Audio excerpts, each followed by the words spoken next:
여러분 안녕하십니까? 팔뉴스 보기 전 채널 고정 본격 뉴스 배달쇼 팔보채입니다. 시작하겠습니다. 네, 오늘 네 번째 시간입니다. 저는 SBS 보도국 손승욱 기자입니다. SBS 뉴미디어국 신정원 기자 나오셨고요. 안녕하세요.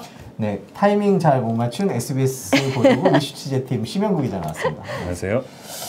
첫 출연이시죠? 뭐 그렇습니다. 네. 리허설은 몇 번 하셨는데 그죠? 리허설은 제가 최다 출연 아닌가요? 아 그렇죠. 리허설은 최다 출연이고 티저 영상에도 나오셨고 궁금하게 만들었다가 내년쯤 나왔어야 되는데 너무 싸게 불렀나 팔보채인데 저도 이 팔보채 이거 하는 거 모르셨어요? 그거 제가 시시콜콜 때 하자고 했더니 유치하다고 하지 말자고 그랬는데 첫방 보니까 요구하고 계시대요. 네, 깜짝 놀랐어. 심영구 기자는 저희 이슈 취재팀에서 마부작침을 담당하고 계시죠? 마부작침. 왜 화제를 돌리시나요? 예, 마부작침 하고 계신데 네. 마부작침 팀이 요즘에 뭐 상도 많이 받고 뭐 그런 것 같아요. 간단하게 소개 좀 해주세요. 지난주에도 했는데. 마부작침은 데이터 저널리즘 팀입니다. 네. 데이터, 이 세상에 많고 많은 데이터들을 잘 모으고 분류하고 정제하고 해서 그 중에 숨은 의미를 찾아내는 네. 보석 같은 팔보채 같은 네, 네. 그런 걸 찾아내는 많은 재료들이 있잖아요. 네. 그러니까 마부작침이 사실 팔보채의 핵심이자 정수다. 네. 이렇게 네. 또 이제서야 도장을. 나오다니 참 네. 제가 소홀했습니다. 예. 그런 또 많은 참여 부탁드리겠습니다. 이제 끝부분에 오늘 또 마부작침 또 새로운 내용으로 여러분들께 새로운 뉴스 전해드리겠습니다. 자, 그러면 오늘 전해드릴 게 많죠? 오늘 전해드릴 게 많으니까 다채로운 뉴스 만찬 본격 뉴스 배달쇼 팔보채 시작하겠습니다.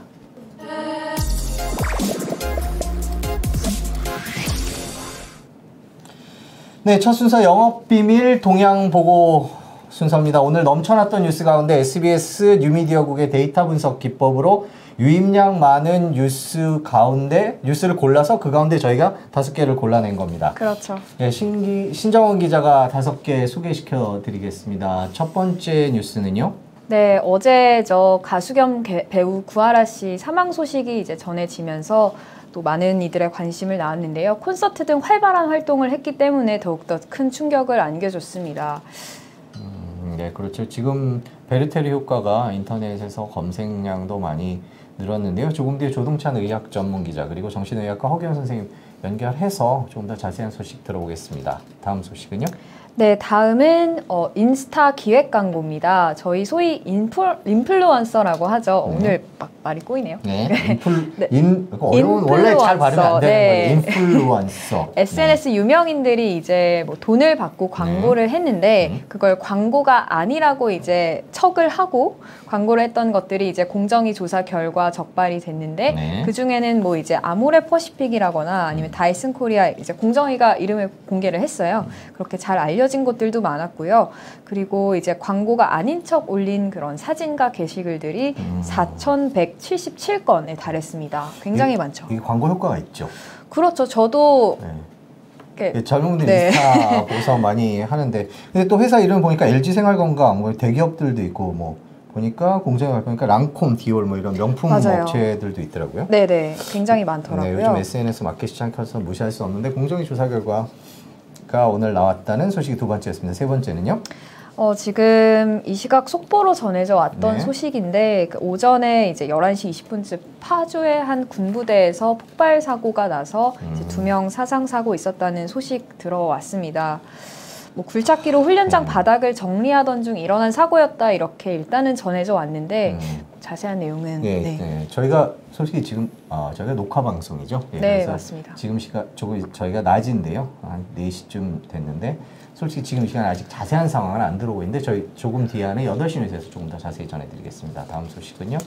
네, 이 뉴스도 사실 하루 종일 세계 분야에서는 계속 1위 또는 거의 전 세계가 관심을 갖고 있는 뉴스죠. 네, 관심이 모아졌는데요. 송환법 반대 시위 관련해서 이제 시위대랑 경찰, 홍콩에서 굉장히 시위가 격화되고 있었는데 그 중대한 분수령이 될 것이다라고 나왔던 게 이제 홍콩 구의원 선거였습니다. 어제 결과가 발표가 됐고요.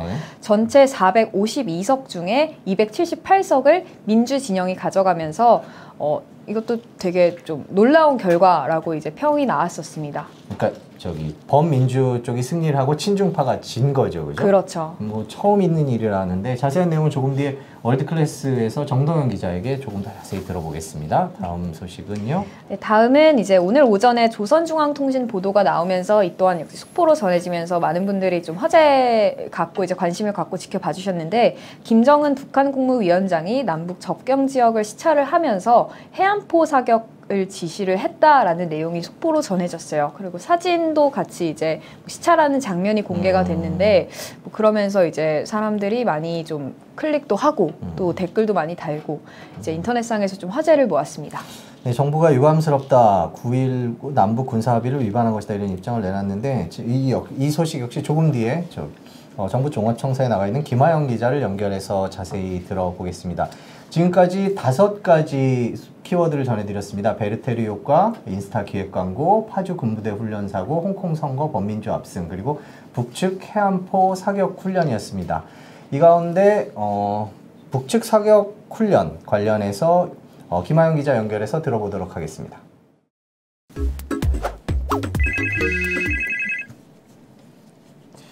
네, 여러분께서는 지금 다채로운 뉴스 만찬 본격 뉴스 배달쇼 8부채를 듣고 계십니다. 이번 순서는 취재 비하인드부터 미리 보는 8뉴스까지 SBS 기자들을 영상통화로 연결해서 조금 더 자세히 알아보는 이슈콜 시간입니다. 조금 전에 전해드린 키워드들 중에 북측 해안포 사격훈련과 관련해서 저희가 김하영 기자를 영상통화로 연결해서 자세한 얘기를 들어보겠습니다. 김하영 기자? 네, 안녕하세요. 네, 안녕하세요. 오랜만입니다. 이런 포맷으로 어색하네요. 네네네. 8시 뉴스랑 좀 다르죠? 네네. 네, 대신 조금 더 자세하고 자유롭게 말씀해 주실 수 있으니까. 네. 지금 어디 계신 거예요? 저는 광화문 정부종합청사에 있는데요. 통일부가 여기 6층에 있어요. 그래서 이 연결 위해서 잠깐 1층으로 내려왔습니다. 그렇군요. 자, 그럼 첫 번째로 좀 여쭤보고 싶은데 오늘 상황이 어떻게 된 거죠? 그것만 간단하게 좀 정리를 해주시죠. 그러니까 북한이 보통 이제 김정은 위원장 현지 지도나 시찰을 가면 아침에 보도를 내놓거든요. 그래서 오늘 내놓은 거는 김 위원장이 이제 청린도, 그러니까 서부 전선에 있는 청린도를 시찰을 했다 이런 내용이었어요. 이제 사진은 뭐 쏘고 이런 영상이 공개는 아직 안 됐는데, 근데 이제 김 위원장이 가서 한번 쏴봐라 해안포 중대에 이런 지시를 해서 남김없이 실력을 보였다 이런 기사가 나왔거든요. 그래서 이제 남북 접경지대에 김 위원장이 간 것도 사실은 좀 이례적인데, 이제 남북 간의 완충 수역인 여기서 이제 해안포 사격이 실시가 된 거죠. 근데 오늘 바로 이제 국방부가 입장을 냈던데 그 내용이 이제 유감이다. 9.19 남북 군사합의에 좀 위반된 내용이다 이렇게 얘기했는데 그게 수위가 어떤 건지 또 내용이 구체적으로 어떤 건가요? 그러니까 사실은 생각해 보시면 아시겠지만, 그러니까 그동안 얘기들은 미사일 단거리 미사일 쐈을 때 강한 우려라던가 아니면 군사합의 취지를 위반했다고 이런 정도로 얘기를 많이 했거든요.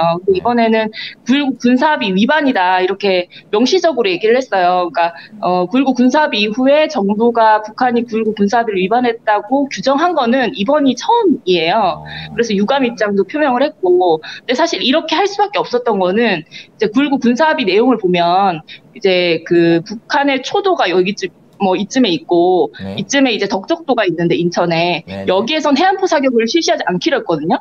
근데 딱 그 사이쯤에 있는 청린도에서 이제 해안포 사격을 실시를 한 거죠. 그러니까는 대응하지 않으면, 왜냐하면 청린도라는 위치를 명시를 했기 때문에 이거는 빼박캔트라 그러나요? 그러니까 빼도 박도 못하게 군사합의 위반. 군사합의 위반이라고 얘기를 하게 된 거죠, 정부도. 아니, 북한이 이제까지 보면은 미사일도 많이 쏘고 또 하고 하는 것들을 워낙 많이 해서 해안포 사격을 했다고 하니까 미사일도 아니고 그런데 정부가 유감 갑자기 왜 이러지? 하는 생각도 얼핏 들더라고요. 그런 생각 하시는 분도 있을 수 있죠. 이게 맞아요. 사실 그거 아침에 의미가 됐는지.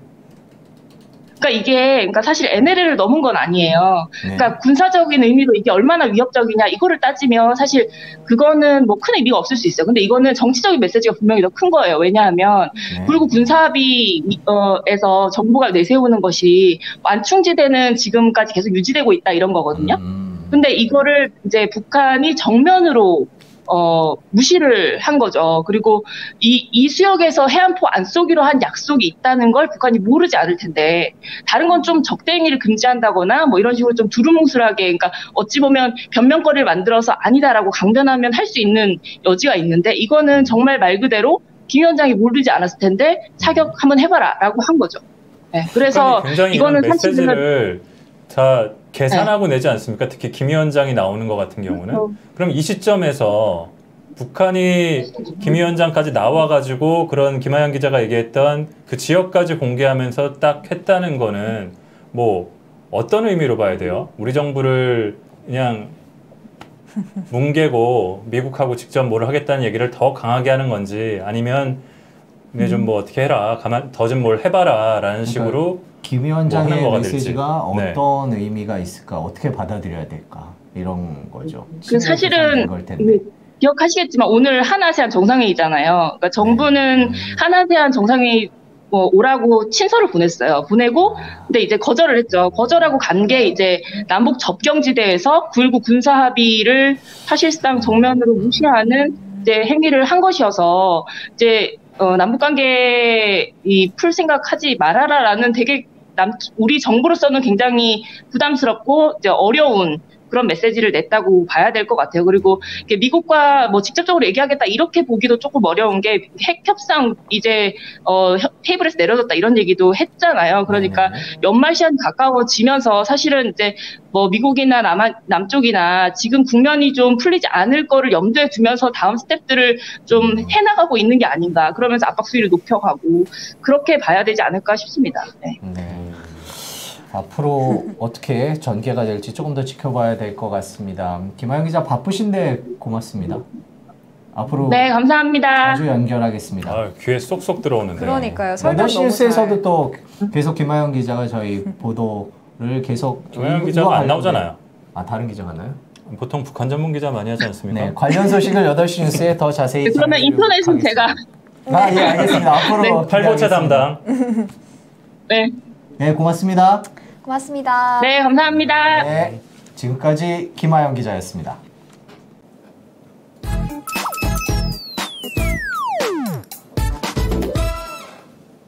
네, 여러분께서는 본격 뉴스 배달쇼 팔보채 듣고 계십니다. 이번 순서는 어제 소식이죠. 가수 겸 배우 구하라 씨의 사망 소식 속보가 전해졌습니다. 인터넷에서는 베르테르 효과에 대한 검색량도 많이 늘었는데요. 정신의학과 허규영 선생님 연결해서 몇 가지 얘기 들어보도록 하겠습니다. 허 선생님 안녕하세요.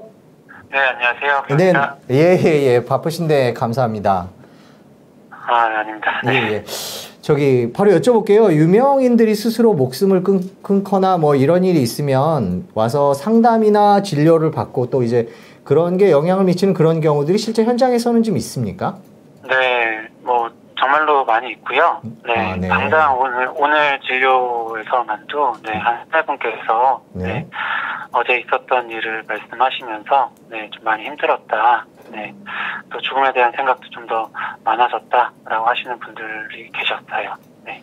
아, 예전에도 그런 일들이 있었는데 그때도 전부 다 그런 반응을 보이시는 거죠? 예, 지난번에도 얼마 전이었죠. 네네. 네, 설리 씨 일이 있었을 때도 그때도 오셔서 하시는데 참 말씀하시는 내용들도 좀 다양하세요. 네. 네, 뭐 그렇게 좀 많은 걸 가지고 있는 것처럼 보이고 외적으로도 되게 충분해 보이는데 그렇게 힘든지 몰랐다. 그래서 나는 그 사람처럼 가진 것도 없고 부족한 것도 많은데 나는 이렇게 사는 게 맞나 이런 생각도 들고, 또 어떤 분께서는 참 그렇게 한 게 부럽다. 참 용기를 낸 것 같다. 이렇게 힘든 걸 끝낼 수 있다는 게 부러웠다라고 표현을 하시는 분들도 계시고요. 네, 오늘 저희 실시간 검색어에 베르테르 효과라고 계속 올라오더라고요. 비슷하게 설명이 되는 건지 잘 모르시는 분들도 계셔서 이게 베르테르 효과가 뭔지. 아, 네. 베르테르 효과는 이제 유명인이 이제 자살을 한 뒤에 유사한 방식으로 자살이 일어나는 그 현상이죠. 네. 네. 그러니까 원래 이제 괴테가 발표한 그 젊은 베르테르의 슬픔 주인공 베르테르가 그 이뤄질 수 없는 사랑을 기관해서 결국에 권총으로 자살을 하게 되는데, 이 소설이 뭐 큰 인기를 그 유럽에서 얻게 되면서 유사한 방식으로 자살을 선택하는 사람이 늘어났고, 이를 인용해서 이제 베르테르 효과라고 했는데요. 여기서 보면은 이제 이 베르테르 효과가 그런 유명한 사람들, 그리고 평소에 존경하던 사람들과 동일시했다는 거거든요. 네. 그래서 그 진료실에서도 특히 이런 일이 있을 뒤에 네. 좀 죽음에 대한 생각을 말씀하시는 분들이 이렇게 평소에 많이 좋아하고 동경했던 사람이라서 동일시하는 것도 있고요. 네. 또 성별이 같거나 좀 나이가 같거나 그래서 본인의 상황과 동일시하기 그런 쉬운 환경일 때 더욱 죽음에 대한 생각도 많아지시는 것 같습니다. 그 성별과 그 나이가 그러니까 자신과 성별이 같다든지 아니면 나이가 유사하다든지 이런 경우에 더 많이 그런 영향을 미치나 보죠? 네, 확실히 본인의 상황을 이제 그 빗대서 생각하기가 굉장히 좋으시니까요. 네. 네. 네. 그리고 동일시가 이제 이런 심리의 좀 핵심이라고 봤을 때, 네. 예, 그 동일시를 하기 쉬운 환경에서 더 이런 죽음에 대한 생각이 많아진다. 그렇게 이해하시면 될 것 같습니다. 네.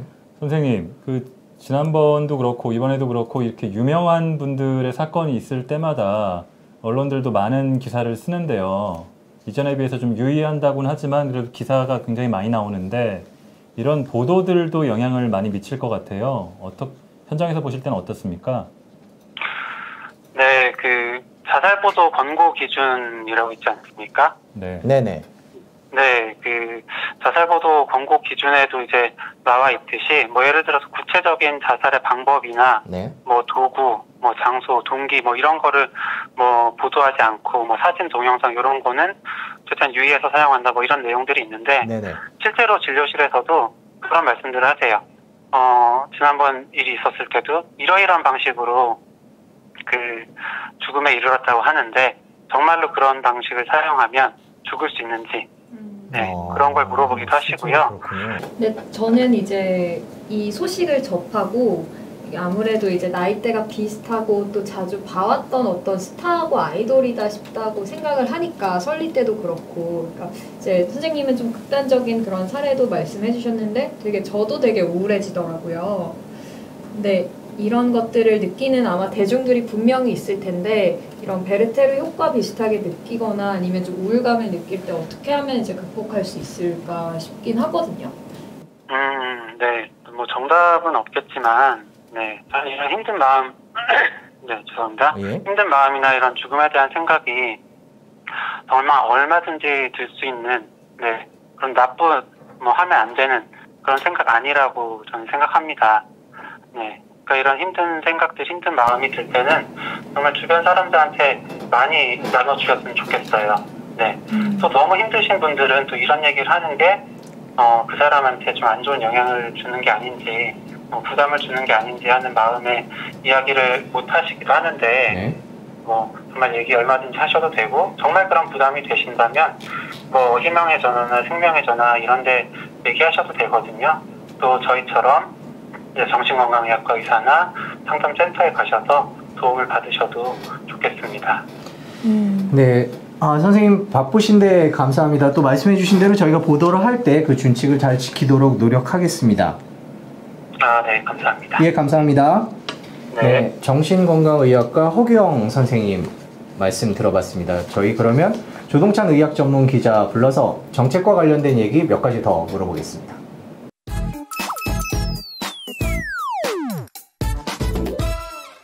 네, 조동찬 의학 전문 기자 모시고 조금 더 얘기를 해보겠습니다. 조동찬 기자 바쁘신데 고맙습니다. 네, 안녕하십니까. 저희 방금 저희 전화 통화에서도 들었는데 이제 이번 사건 이후에 젊은 여성분들이 더 영향을 많이 받고 비슷한 또래나 비슷한 같은 성별이나 그런다 그러는데 그거에 대해서 조금 더 설명을 좀 해주시죠. 네, 이게 오늘 새벽 그리고 오늘 아침에 주로 이제 뉴스가 떴죠. 네. 그래서 지금 현재 구하라 씨 사건이 어떤 파장을 미칠지 그것이 이제 정확하게 드러나진 않았지만 네. 우리 얼마 전에 설리 씨가 같은 사고가 있었죠. 네. 설리 씨 사고 같은 경우에는 실제로 현장에서 일하는 분들은 상당히 그것 때문에 괴로워했습니다. 예를 들면 이제 저한테 말씀을 해주시는 분들은 의사들이죠. 정신과 의사들, 우울증 환자를 담당하는 분들, 그 중에서도 이제 그런 위험성이 높은 분들은 대단히 추적 관리를 해요. 그러니까 많은 시간을 쓰고 막 그래요. 근데 그런 분들이 흔들려서, 그러니까 표현 어떻게 보면 흔들려서 온다. 완전히. 그러니까 평소에 병원을 오셨던 분들이 흔들린다는 거죠. 네, 흔들린다. 잘 치료 반응했던 분들이 그런 유명인의 그런 자살 사고를 접하게 되면 완전히 흔들린다.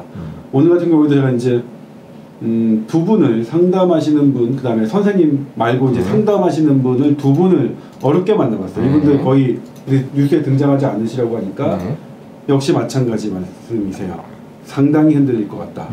그러니까 그분들도 이 보도를 보면 대단히 막 우려왔어요. 그러니까 이것에 자살 예방과 관련된 일을 하시는 모든 분들은 이런 유명인들의 자살 사건을 뉴스로 접하시면 모두 다 흔들리세요.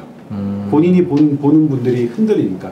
예를 들면 새롭게 어떤 이런 걸 보고 하시는 분들, 그런 분들도 있겠지만 본인들이 잘 관리하고 계셔서 어떻게든 그런 사고를 예방하고 있도록 하고 있는 분들이 흔들리니까 이런 것 때문에 상당히 어려워하십니다. 성별이나 나이별로 그게 흔들리는 정보가 좀 다른가요? 네, 이것을 이제 분석하는 것은 쉽지 않습니다. 이것도 이제 최근에서야 나왔는데 실은 사망자, 어떤 사건이나 그렇지만 사망자를 조사하는 건 되게 어렵거든요. 사실 심리부검이라는 게 우리나라에서 특히 쉽지 않습니다. 예를 들면 제가 어떠한 일을 당했는데 제 주변 사람에게 조동찬 내 심리 상태가 어떠냐 이런 거를 물어보는 게 쉽지 않거든요. 우리 문화에서는 이미 죽었는데 뭘 그걸 또 물으세요. 또 어떤 경우에는 묻는 게 상처가 될 수 있어서 저희가 이렇게 자살 사망자에 대해서 심리부검을 하는 연구들이 사실은 최근에야 이루어지고 있는데, 근데 예전에부터 단서는 있었어요. 우리나라의 2013년도에 보면 베르테르 효과 분명히 있었습니다. 베르테르 효과라는 건 뭐냐면 어떤 유명인의 자살 소식을 접한 사람들이 따라서 하는 것을 얘기하는 건데 상당히 심각합니다. 그러니까 유명인의 자살 사건이 일어난 이후에 2달 동안에는 비슷한 방법으로 자살하는 경우가 거의 한 달에 600명 이상 증가해요. 그러니까 대단히 큰 거죠. 원래 자살자도 많은데 우리나라가 OECD 독보적으로 1등이었습니다. 근데 최근에 2위가 된 거는 리투아니아라는 국가가 자살률이 원래 높았는데 OECD에 가입함으로써 우리가 상대적으로 2위가 된 거지, 우리나라의 자살 사망자의 통계는 OECD 평균의 2배를 초과하는 20년도 더 됐죠. 그러니까 대단히 우리나라가 사실 대단히 부끄러운, 뭔가 부끄럽다기보다는 뭔가를 시급하게 뭔가 조치가 필요한 이런 상황이에요. 나아진 게 전혀 없습니다. 특히 최근 들어서 약간이라도 줄어들었던 게 작년에 올라갔죠. 조금이라도 줄었던 게 작년에 올라갔고, 작년에 올라간 것도 도대체 이거 어떻게 평가할 것이냐라고 했을 때 전문가들의 분석은 베르테르 효과인 것 같다. 2017년부터 그 유명인들의 자살 사건 이후로 그 2달 사이에 증가한 부분들이 꽤나 보이거든요. 그런 부분인데, 그럼 도대체 어떠한 영향을 받느냐라고 한다면 돌아가신 분들한테는 물을 방법이 없어서 어떻게 조사를 했냐면 시도했던 분들에게 물어봤어요. 시도했던 분들에게. 그랬더니 시도했던 분들이 얘기하는 게 그렇습니다. 주변 사람 혹은 유명인이 그런 일을 당했을 때, 그런 일이 처했을 때 나도 그렇게 동일세대라. 그 연령층이 10대와 20대가 강했고요. 그리고 여성이 강했습니다. 이건 이제 정치권에서 어떻게 분석하냐면 10대와 20대는 이게 이제 어떤 사람이 나쁜 행동이라고 하기는 참, 하지만 사회적으로는 우리가 절대로 하지 말아야 될 행동이라고 하잖아요. 그래서 저도 표현이 나쁘다는 표현이 맞는 건지 모르겠지만 어쨌든 우리가 절대 해서는 안 되는 일이라고 전제를 하고 나서 그런 일이라면 왜 이런 일을 따라하느냐 보면, 따라했던 사람들의 특징은 그 사람을 아꼈던 사람들의 특징이 있어요. 그게 동일시라고 하는데 10대와 20대는 내가 아끼는 사람, 내가 사랑하는 사람과 동일시하는 성향이 크고, 그리고 여성에서 그 특징이 나타나기 때문에 이렇게 전파력, 자살의 전염력이라고 하는데, 이건 전염병은 아닙니다만 분명히 그들은 전염력이라고 표현을 해요, 학자들은. 그래서 이렇게 10대, 20대 그리고 여성에게서 물론 모든 연령층, 모든 성별과 상관없이 이것 자체는 전염력이 있지만 특히 우리나라 자살 시도자를 통해서 연구해 본 걸 보면 다 영향을 받지만 10대와 20대 그리고 여성에서 특히 더 위험하지 않나. 그래서 더 그런 부분에 대한 우려가 있는 거죠. 조금 뒤에 저희 방송되는 8시 뉴스에서는 자살 시도자 관리에 대해서 보도를 하실 걸로 알고 있는데 그거에 대해서 짧게 간단히 좀. 예, 저희가 2011년에 실제로 2008년부터 10년까지 조사를 했어요. 자살 시도자를 한 사람을 계속 추적 관찰했어요. 그런데 실제로 8,400명의 자살 시도자들을 봤더니 2012년 말 기준으로 250명 가까운 사람이 실제 자살했어요. 이걸 10만 명당 자살률로 계산해 보면 일반인의 자살률의 25배가 높은 거예요. 그러니까 자살 시도자를, 그러니까 전에 자살 시도를 했던 사람이 가장 위험한 거예요. 그래서 이것에 대해서 관리를 2013년부터 들어가기 시작했습니다. 그래서 어느 정도 성과는 있었어요. 자살 시도자들에 대해서 그러니까 사회랑 연결하고 계속 전화 걸어줘서 어떻게 하면 도와드릴까 이런 부분 했는데 이게 이제 처음부터 어떤 문제가 있으면 어떻게 들어가냐면 가장 위험한 순간부터 들어가잖아요. 가장 위험한 게 뭐냐면 경제적으로 낮고 생활 수준이 낮고 어떤 질병이 있거나 이런 분들이 더 취약하거든요. 그래서 그런 분들을 집중으로 했어요. 근데 이제 지금 우리 연예인들 분 같은 경우에는 경제적으로 잘 사시잖아요. 그래서 상대적으로 그게 깊숙하게 들어갈 수 없는 영역이 있었고 또 우리나라에서 계속해서 적극적으로 해보니까 자살 시도자가 점점 늘어요. 그러니까 이건 뭐냐면 점점 는다는 게 어떤 의미냐면 원래 적었는데 늘었다는 자연 발생 증가분보다는 찾아보면 찾아볼수록 느는 거예요. 그러니까 처음에 응급실을 기반으로 해서 한 15개 병원을 했더니 15병을 해본 다음에 30개로 늘렸더니 2배가 되는 거예요. 이걸 또 50개로 늘렸더니 더 늘어요. 우리 주변에, 그러니까 우리의 높은 자살률은 이렇게 저변에 수많은 자살 시도자들이 깔려 있었구나라는 걸 지금 우리가 아는 거죠. 그래서 이걸 어떻게 관리할 것이냐, 요 부분에 대해서 이제 저희가 8시 뉴스를 할 건데 수많은 이유가 있겠죠. 사실 자살을 지금은 어떤 단편적으로 얘기하지 않아요. 우울증이 있다거나 경제적으로 어렵거나 이런 식으로 절대로 얘기하지 않습니다. 그 모든 게 복합돼. 그러니까 우리가 살기 싫은 이유는 하나의 이유만은 아니겠죠. 수많은 이유가 있어야 내가 살고 싶지 않기 때문에 그래서 우리가 하나의 원인으로 접근하는 게 아니라 복합적으로 접근해야 된다는 걸 현재 우리는 알았어요. 네? 그런데 이 부분을 어떻게 할 것이냐의 문제인데 근데 현장에서 어쨌든 당장 오늘 나쁜 생각을 하시는 이 나쁜이라는 거는 대단히 그렇게 하지만 그런 생각, 극단적인 생각이라는 표현도 이 학계에서는 이제 금지한다고. 그분들은 선택하는 게 아니라고 생각해요. 선택이 아니기 때문에 극단적이지만 선택이라는 단어가 맞지 않다고 하기 때문에 대단히 이제 말하기가 되게 어렵긴 하지만 그런 행동을 위험이 보이면 어떻게든 해야 되는데 현재 현장에서 일하시는 분들의 가장 큰 고민은 그렇게 보여도 본인이 거부할 경우 할 수 있는 방법이 없다.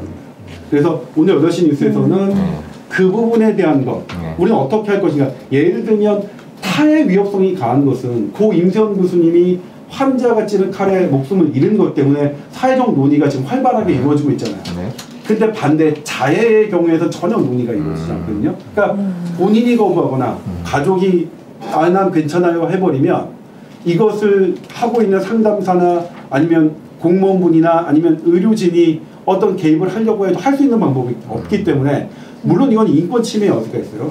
내가 내가 괜찮다는데 왜 나를 강제로 입원하느냐. 근데 우리나라는 그러기엔 너무나 자살 문제가 해결되지 않기 때문에 그러한 논의도 우리가 조금 해봐야 되는 게 아니냐. 그런 부분을 지금 얘기해보고 싶습니다. 관련된 뭐 인터뷰나 또 아니면 또 그 얘기들은 조금 뒤에 방송되는 8시 뉴스에서 자세히 들어보도록 하겠습니다. 저희가 계속 이런 보도를 하면서도 그랬는데 우울감이나 또 말하기 어려운 그런 고민들이 있으시거나 아니면 주변에 이런 어려움을 겪는 가족이나 지인이 있을 경우에는요, 뭐 저희가 밑으로 이제 보여드리겠지만 자살 예방 한라인이나 희망의 전화, 생명의 전화, 청소년 전화 등에서 24시간 동안 전문가의 상담을 받을 수 있습니다. 저희가 전화번호를 밑에 넣어드렸으니까요. 혹시 이런 전화가 필요하시는 분들은 전화를 걸어서 상담을 받으시면 좋을 것 같습니다. 지금까지 SBS 의학 전문 기자 조동찬 기자였습니다. 고맙습니다. 네, 고맙습니다. 네, 홍콩 구의원 선거가 홍콩 사회에서 어떤 의미를 갖고 있는 건가요? 네, 홍콩이 굉장히 인구가 700만 명 정도밖에 안 되고 선거 뭐 이게 국가가 아니기 때문에 선거가 몇 개 없고 우리 기초단체 그리고 국회의원 행정장관 정도 요 세 가지 선거 정도가 있는데 이 구의원이 기초단체 선거이긴 하나 우리나라 실정으로 따지면 뭐 크게 상대적으로 뭐 의미가 조금 덜한 수준이라고 볼 수도 있겠지만 그래도 이제 홍콩 시민들이 직접적으로 모든 시민들이 투표권을 갖고 참여하는 직접 선거는 유일하거든요. 구의원 선거가요? 네, 이번 이 기초단체 선거가 구의원 선거가 유일하기 때문에 전체 민심을 알아볼 수 있는 그런 선거이기도 하고 특히 이번에는 또 이 반정부, 반중국 시위가 약 6개월 가까이 진행되는 과정에서 치러졌던 선거기 때문에 더 의미가 좀 있었다 이렇게 볼 수 있습니다. 그러니까 구의원의 역할이 중요하다기보다는 이 구의원 선거 자체가 민심을 반영할 수 있는 기회다 이런 그쵸. 얘기죠. 네. 구의원들이 하는 일이 어떤 건데요? 뭐 하는 일이야 사실 우리하고 크게 다르지 않습니다. 각 지역구의 민심 뭐 현안들 하고 그 일을 뭐 반영하고 뭐 이런 우리의 구의원들과 크게 다르지 않은데 조금 중요한 점 우리가 생각해 볼 포인트는 이 구의원이 400 몇십 명 정도 되는 구의원 중에 약 25%, 20에서 25% 정도 117명 정도가 그 행정장관을 뽑는 이 선거인단이 되거든요. 이 행정장관이 뭐 1,200명, 실제로는 1,196명인데 1,200명 가까이 되는 이 선거 투표권을 가진 사람들이 행정장관을 뽑습니다. 행정장관이라는 게 뭐 우리 장관 같은 그런 장관이라기보다 홍콩의 실권자, 네. 대통령, 우리의 대통령과 같은 뭐 그런 지위, 홍콩 내에서는 그런 지위를 갖는 사람을 뽑는 선거에 투표권을 갖는 그런 의미가 있거든요. 이 기초단체 구의원 선거가. 그래서 뭐 100여 명 정도 되는 게 전체 투표인 그 행정장관 선거인단이 1,200명인데 그 중에 약 10% 정도 뭐 크게 의미 있는 숫자는 아닙니다만 그래도 이 10% 정도를 범민주진영에서 가져갈 수 있게 됐기 때문에 그것도 이번 선거의 큰 의미 중에 하나라고 그러면은 나머지 이제 간접 선거인데 선거인단을 뽑아놓고 그 사람들이 행정장관을 뽑는 선거인데 나머지 인원들은 어떻게 채우는 건가요? 제가 뭐 지금 방금 전에 이제 큰 의미가 없는 10% 정도 큰 의미가 없는 숫자일 수 있다 이렇게 말씀드린 이유가 사실 이 간접선거 선거인단을 뽑는 것 자체가 굉장히 중국 공산당 중앙에 유리하게 짜여져 있거든요.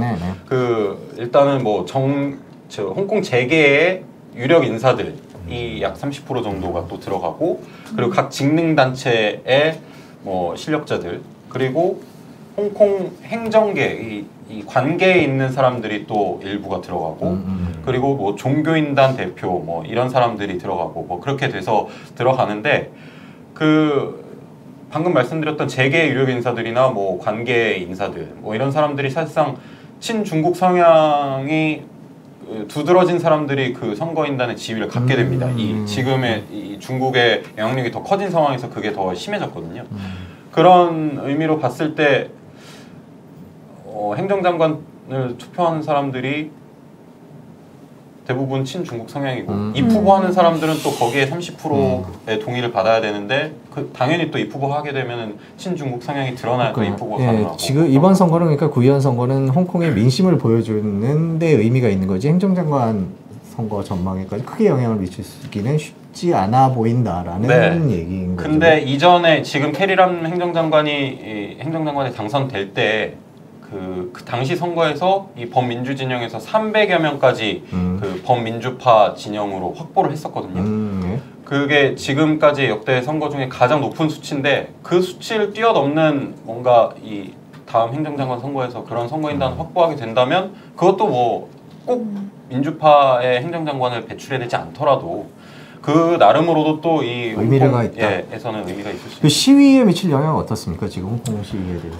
지금 이 선거 이전까지는 굉장히 강대강으로 맞붙었고 인명피해도 많았고 이 시위가 앞으로 어떻게 될 것이냐, 동력을 잃을 것이다, 이런 전망도 사실 많았습니다. 이공대에서 그 굉장히 폭력 시위에 경찰도 강력하게 대응함으로써 동력을 잃을 것이다, 이런 전망도 많았는데 이 선거가 국면 전환이 될 것은 굉장히 분명해 보이고, 왜냐면은 이 숨어 있는 어느 쪽으로 국면 전환? 그 시위대들이 뭐 다시 한번 동력 얻을 수 있는 계기가 될 것이다, 이런 전망이 많은데, 그 이유가 이 시위에 참여하지 않는 침묵하는 다수는 중국 편일 것이다, 이런 선전을 중국 내에서 했고 홍콩의 친중파들도 했었고, 그런데 이번 선거에서 이 침묵하는 다수들도 시위대들을 지지하고 있다는 이 표심을 보여줬기 때문에 시위대들이 꼭 폭력적인 성향이 아니더라도 다른 방면으로 뭔가 압박을 할 수 있는 계기가 충분히 됐다, 이렇게 봅니다. 이 홍콩 선거가 예상보다 친중파가 참패를 하고 반중파가 승리를 해서 앞으로 또 홍콩 시위에 어떤 영향을 미칠지 조금 뒤에 저희 8시 뉴스에서도 관련 소식 더 자세히 전해드릴 겁니다. 정동 기자 고맙습니다. 네, 감사합니다.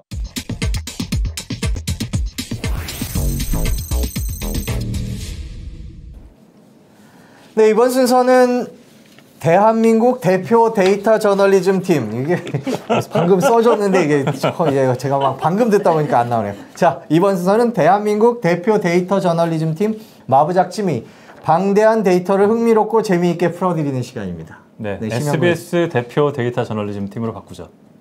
SBS는 저희밖에 없습니다. 네, 이번 주는 마부작침 팀에서 이번에 영화 포스터를 분석을 했다. 어떤 내용이죠? 네, 저희가 너무 영화를 많이 해서 오늘까지만 하고 올해는 그만하려고 하는데요. 영화 포스터 테스트라고 혹시 들어보셨습니까? 포스터 테스트. 네, 저도 이번에 처음 들어봤는데요. 영화진흥위원회가 보니까 2018년에 한번 했더라고요. 포스터 테스트가 뭐냐면은 영화 포스터 하면은 영화의 핵심적인 이미지를 한 장면으로 보여주면서 관객들한테 이거 보고 영화 보러 와라. 재밌을 것 같다. 그런 메시지를 주기 위한 광고 수단이잖아요. 이 포스터를 영화진흥위원회에서 2018년에 분석을 해봤더니 그해 개봉했던 영화들로 너무 남성 중심적이더라. 남성 중심의 포스터가 한 70% 되고 여성 중심의 포스터는 한 13% 되고 13% 되고 나머지는 이제 뭐 그렇게 따지기 어려운 것들. 근데 그 테스트는 여성과 남성이 얼마나 등장하는지, 비중이 얼마나 되는지 그런 것들을 약간 어떻게 보면은 좀 주관적으로 따져가지고 매겨서 포스터 테스트를 했어요.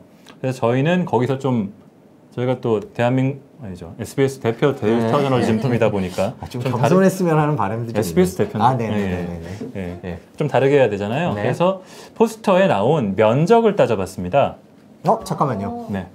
포스터에 나와 있는 남성과 여성의 면적 따져봤죠. 우리 지금 보이는 저게 저희가 이번에 만든 포스터 스타일로 만든 저희 인포그래픽인데 저 주먹을 이렇게 쥐고 있는 친구 있죠. 남자입니다. 그리고 여기 이러고 있는 친구가 여자죠. 저 면적이 지난 1년간 한국에서 개봉했던 100만 관객 이상 영화 포스터의 남성과 여성 등장의 면적 대비입니다. 근데 두 개를 합치면 100%가 안 되는군요.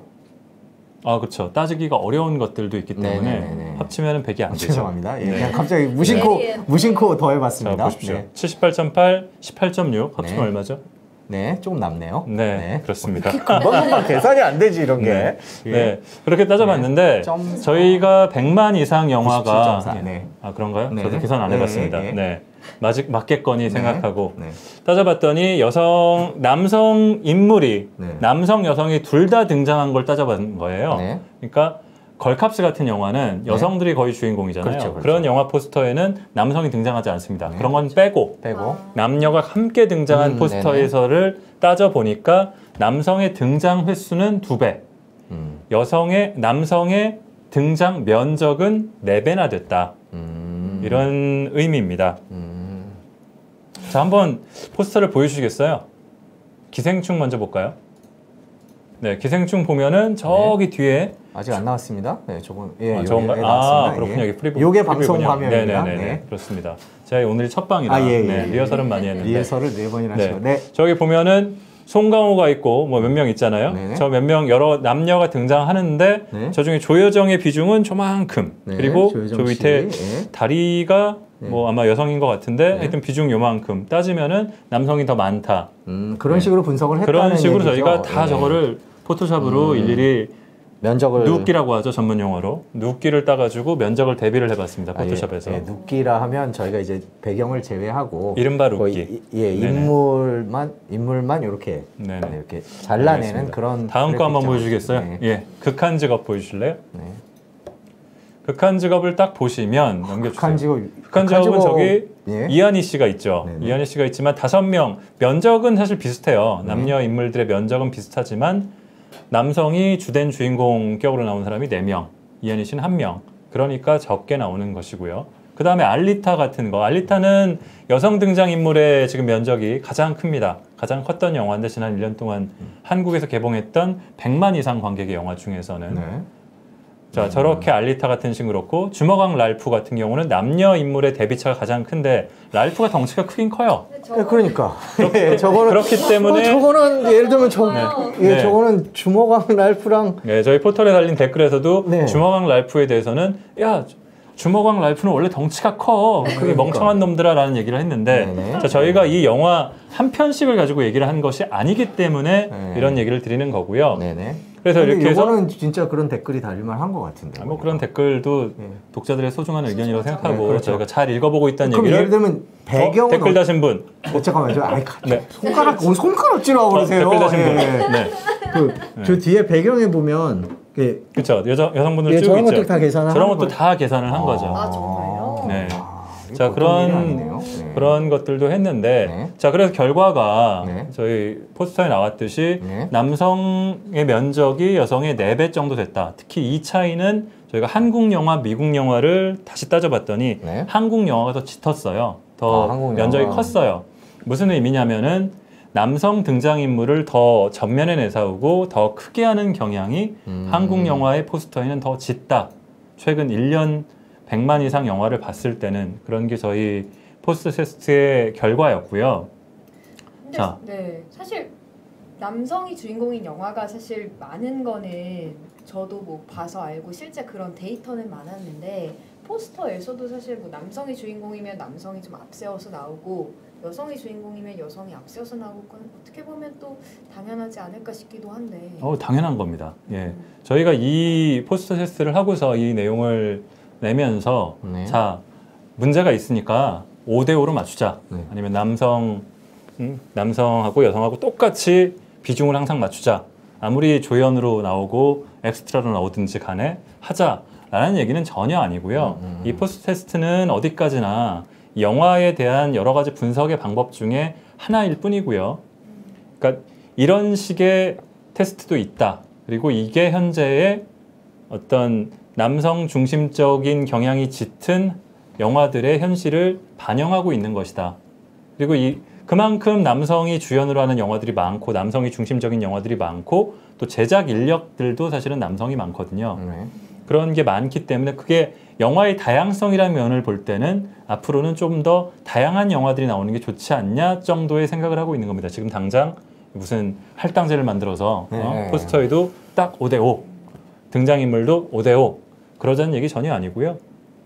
저희 포털에 이 기사가 나간 다음에 지난주 토요일 날 나갔는데요. 댓글들이 한 100수십 개 달렸는데 거기에 그런 얘기들을 많이 하셨어요. 지금 제가 말씀드린 것처럼 딱 무슨 이런 것까지도 5대5로 하자, 똑같이 하자 그런 식의 얘기를 하시는 분들이 많은데 근데 우리가 주장하고자 하는 게 이 백델 테스트라는 걸 한 이유가 그걸 주장하기 위해서는 아니라는 건 거죠. 그죠? 이건 포스터 테스트. 미안합니다. 포스터 테스트. 백델 테스트라는 것도 있습니다. 어떻게 하셨어요? 원고에 있길래. 그렇죠. 질문 순서가 다 무너졌어요. 지금 혼자 말씀하시다 보니까. 그러네요. 그래서 요거 짚고 넘어가야 될 것 같아서 훅 들어가 봤습니다. 백델 테스트는 더 많이 알려진 건데 이 영화에 대해서 영화의 서사 내용을 가지고서 이 영화가 어떤 영화냐, 백델 테스트를 통과하는 영화냐, 통과하지 못하는 영화냐라는 얘기를 하는 건데 백델 테스트는 서사 구조를 가지고 얘기를 해요. 여성들이 이름을 가진 여성이 나오느냐, 이름을 가진 여성이 그리고 나오느냐, 여성들이 남성이 주제가 아닌 내용을 가지고 대화를 하는 장면이 한 장면이라도 있느냐, 이런 거를 통과하면 백델 테스트를 통과한 영화라고 하는데 그런 영화가 한국 영화에서도 그렇게 많지 않습니다. 지난 1년 그래요? 동안 개봉했던 영화에서도 한 30%밖에 안 됩니다. 그리고 또 하나 얘기를 저희가 또 봤던 게 핵심 창작 인력이라는 부분이 있거든요. 핵심 창작 인력. 네. 감독, 주연, 각본, 뭐 촬영 이런 몇몇 핵심 창작 인력 중에서 과반수가 여성인 영화가 얼마나 되느냐. 네. 따져봤을 때 지난 1년 동안의 영화에서는 15%입니다. 이것도 많이 올라간 거예요. 올라온 게 15%다. 네. 이런 현실이라는 거고 현재까지도. 근데 우리 한국 영화를 사랑하는 영화 관객들의 최소 절반 이상은 여성이지 않습니까? 네. 그리고 꼭 뭐 이런 걸 할당을 하듯이 딱 잘라서 하자는 게 아니라 다양한 목소리에 다양한 시각에 다양한 관점의 영화들이 많이 나오면 좋겠다는 영화를 사랑하는 관객의 입장에서 네. 이런저런 테스트들을 한번 보여드리고 싶었다. 그런 게 저희 취지고요. 예, 그러니까 이제 그런 문제를 따지는 것들이 이제 저희 마부작심 팀에서 한 포스터 테스트, 그다음에 그렇죠. 방금 말한 백델 테스트가 있고 네네. 핵심 창작 인력을 구분해 보는 게 있고 뭐 그 정도 기준을 갖고 이런 걸 판단할 수 있는 거군요. 그러니까 한 세 가지 네네. 정도. 여러 가지가 또 있는데요. 뭐 여러 테스트들이 있는데 네. 뭐 그런 테스트를 중에서 저희는 포스터 테스트의 마부작심 버전을 한번 만들어봐서 이번에 해봤다. 이번 기사에 담은 내용은 그거였다는 거고요. 네. 그 하나만 더 말씀드리고 싶은 거는 네. 저희 이 기사를 중심되게 썼던 기자이자 저희 분석가가 안혜민 기자인데, 네네. 네, 안혜민 기자가 데이터 분석 전문 기자죠. 네, 안혜민 기자는 남성입니다. 네. 이름이 혜민이라서 역시 여자 기자가 이런 기사를 써서 이렇게 쓰지 않았냐 하는 얘기 하시는데 저도 남자, 안혜민 기자도 남자. 뭐 그렇습니다. 네, 그렇군요. 저희가 뭐 이런 문제에 관해서 여러 가지로 분석할 수 있는 툴들이 있는데 저희 마부작심 팀에서는 이번에 포스터 테스트라는 걸 통해서 지금 현재 영화 현실이 어떤지 짚어봤습니다. 뭐 심영구 기자가 방금 말씀드렸듯이 당장 50대 50으로 하자 뭐 이런 얘기가 아니라 이걸 통해서 우리의 현실을 좀 지켜보자. 어떤 상황인지 알아보자. 그 정도로 이해를 해주시면 될 것 같습니다. 지금까지 마부작침이었습니다.